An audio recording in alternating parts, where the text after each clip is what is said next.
In the big city, Mark is the CEO of a large company. He has a very successful career that took him lots of hard work, especially after leaving behind a poor childhood with a violent father. Since Mark opened this company, he never visited his hometown in Kentucky again.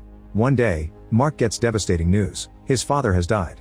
He hates how upset he feels about it, considering how much he hated the old man, and he refuses to go back for the funeral. However, his wife Viora thinks it will bring closure and will let him reconnect to his roots, so they agree they'll go to Kentucky to pay their respects, even if their kids Samsara and Titan don't like the idea because they consider the countryside boring.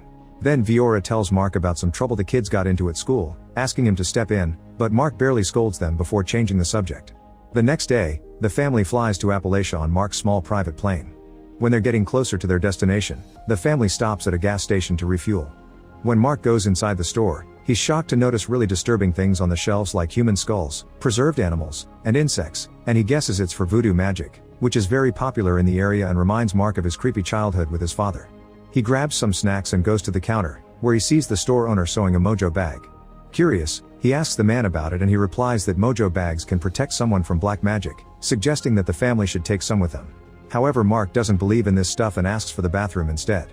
The guy sends him to the back, where Mark finds a chemical bathroom, but when he sees the nasty state it's in, he decides to hold it for now. Meanwhile, Titan is having trouble getting a signal on his phone and asks a local boy that is passing by. The boy is impressed by all the fancy stuff the siblings have and teases them for it. He also asks about Titan's deformed hand and he explains he got stuck like that after a fight. When Titan shares his destination, the guy gets scared and immediately leaves. Then the family takes off again and Mark asks his kids if they're having a good time, but the siblings insult the place and mock the locals.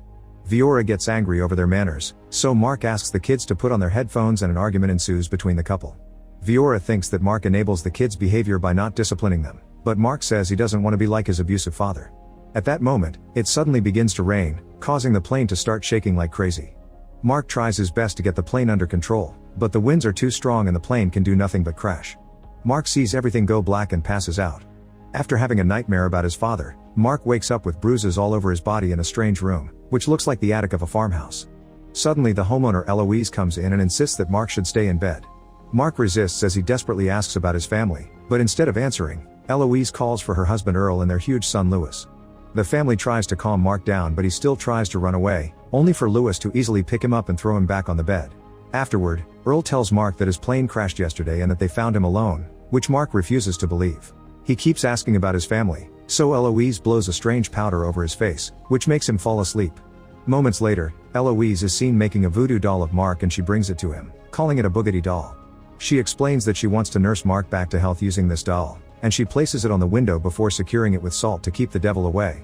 As soon as she leaves, Mark starts looking for a way to escape, which is very hard because his foot is severely hurt and he must fight the pain not to scream. The door is locked, so he sneaks out of the window and climbs to the roof, then jumps from roof to roof as he tries his best not to slip because of the rain. Eventually he reaches the barn where Eloise has gathered with several other villagers, and Mark watches them through a hole in the roof. It is revealed that Eloise is a healer who uses her voodoo powers to cure people of their sickness and disabilities. When the ceremony commences, Earl announces that Eloise is going to use mere animal parts for her root work, but on the day of the blood moon she's going to do something much bigger. Then, the treatment begins with Earl killing a cat and cutting its tongue, which they put in a mute patient's boogity doll. Eloise proceeds to read some spells and suddenly the mute patient starts speaking. The crowd erupts in cheers, but Eloise isn't done yet. There's also a blind patient, so she places a goat's eyes in the guy's eye sockets and begins chanting spells again, making the guy instantly regain his eyesight.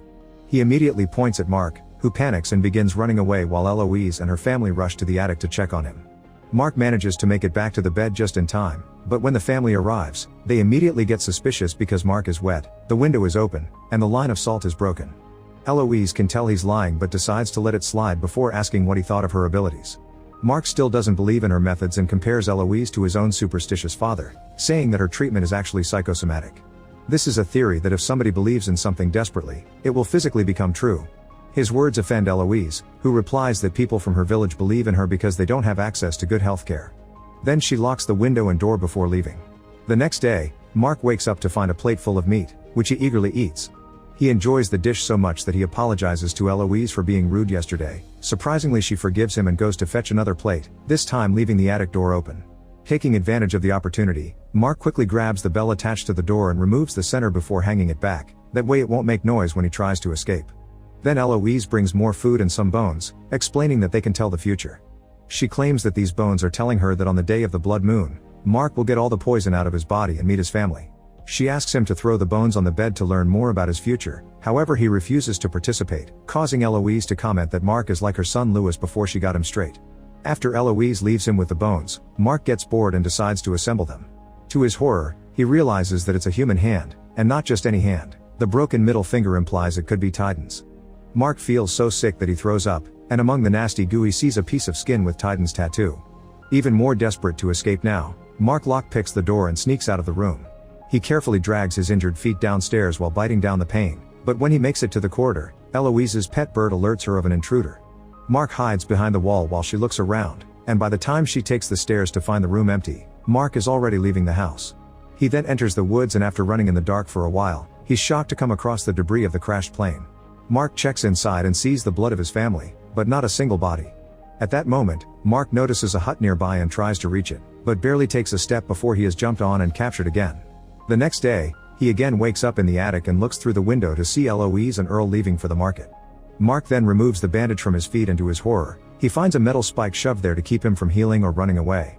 With no other choice, Mark gathers all his inner courage and proceeds to painfully pull the nail out without screaming. Afterward, he begins looking for his family, but there's nobody home. When he goes outside, he finds 3 newly filled graves and immediately begins to dig them up, but it turns out they only have the sacrificed animals from the healing rituals. Next, Mark goes to the barn where he finds a basement full of all Eloise's dark magic tools, including a bunch of books and mutilated bodies. He goes through her books and learns that she is preparing him for the blood moon day for the transference of life spell, during which a person's life is sacrificed to mend someone else's injuries. This explains the picture he finds of the family being impossibly old. It means they've been using magic to stay alive. After the initial shock is gone, Mark gets down to business and begins making a boogity doll of Eloise. Then he hides it under the front stairs and begins making his way back to the room, only to suddenly hear a phone ringing. After some searching, he finds the family's phones inside a box, but only Titan's works. Mark takes the phone back to the room but forgets to close the main door, so when Eloise returns, she quickly gets suspicious again. Mark is ready to defend himself with the spike, but when he hears Eloise order Louis to fetch the axe, he has no choice but to reluctantly put the spike back into his foot, which is as painful as it sounds. Eloise arrives at the bedroom and doesn't notice anything weird, so she decides to let Mark be for now. Once she's gone, it takes Mark a few tries to guess Titan's password, and he finally manages to call 911, being surprised and relieved when a cop tells him that his family came to the police station a week ago and reported him and Titan missing. Mark tells him he's being held hostage by a couple called Eloise and Earl, and the cop luckily recognizes the name, so he promises to get there as soon as possible. Moments later, the cop arrives outside the farmhouse and talks to Eloise while Mark removes the spike from his foot again. Unfortunately, Eloise suddenly bursts into the room, furious because Mark called the police. She grabs his boogity doll, slams him on the bed, and uses a spell to make him lose his voice. She also wraps a thread around the boogity, which ties the real Mark up as well. After she leaves to meet the officer again, Mark hops to the window, but he can't say a single word to alert the cop. Refusing to give up, Mark grabs his boogity doll and hops downstairs, but by then, the policeman has already left. Mark still slowly follows the cop and eventually catches up to him. Then he struggles with the doll until he manages to put a thread in the boogity's mouth, allowing him to talk again. He explains everything to the cop, who takes Mark in his car and drives him away. However, Mark soon realizes that the cop is friends with the voodoo couple and he has taken him back to their house. Tonight it's the blood moon, so Mark is dragged into the barn, where the villagers have gathered to witness his sacrifice. He's shocked to see Viora, Samsara, and Titan are also dragged into this, but they're creepily unresponsive, meaning Eloise must have put a spell on them. Once the ceremony begins, Eloise blows her magic dust on Mark to make him fall asleep, then he's laid on a table while the villagers cheer. Apparently Eloise plans to replace Earl's diseased heart with Mark's, so she proceeds to make an incision on his chest with a dagger, but suddenly Mark wakes up, takes out the spike, and stabs Earl right in the heart. Afterward, Mark gets up from the table with a terrifying face, causing all the people to run out in fear as it's revealed that earlier Mark replaced Eloise's magic dust with something else, so he was only pretending to be asleep. Then Mark approaches his family and uses the original magic dust on them to make them wake up, confirming they're alive and well except for the fact Titan's missing a hand. After telling his family to run, Mark goes after the policeman, throwing a body at his car to make him panic. The cop comes out and shoots in the darkness, but Mark kills him first and takes the car back to the barn, where he retrieves the doll from under the stairs. Meanwhile, Eloise and the villagers return with the giant Louis and he bursts into the barn, ready to kill Mark. A brutal fight ensues, but when he's about to overpower Mark, Louis suddenly freezes and starts gasping before he throws up a lot of water and drops dead. Outside, Eloise finds Louis' boogity doll drowned in a bucket. Furious, Eloise screams and goes to confront Mark, admitting that he was smart to use Louis' doll but pointing out he can't do the same to her because she's hidden hers really well. Then she tries to stab him, but Mark blows the magic dust on her face, causing her to freeze instantly. Next, he takes out the boogity doll he made of her and hits it with a hammer, sending the real Eloise flying. Her body knocks over a wooden pillar and causes the barn to catch fire. As he leaves, Mark seals the only door with salt, so when Eloise tries to leave, she's stopped by an invincible barrier, meaning she'll die in the fire. The other villagers try to confront Mark, but he reveals he has all the dolls Eloise made and he isn't afraid to use them. As the fire engulfs the barn, Mark returns to his family, and after watching the flames with satisfaction, they leave in the cop's car. Sometime later, Eloise's hidden doll opens its eyes. Make sure to subscribe and turn on notifications so you can watch more videos like this. Thanks for watching.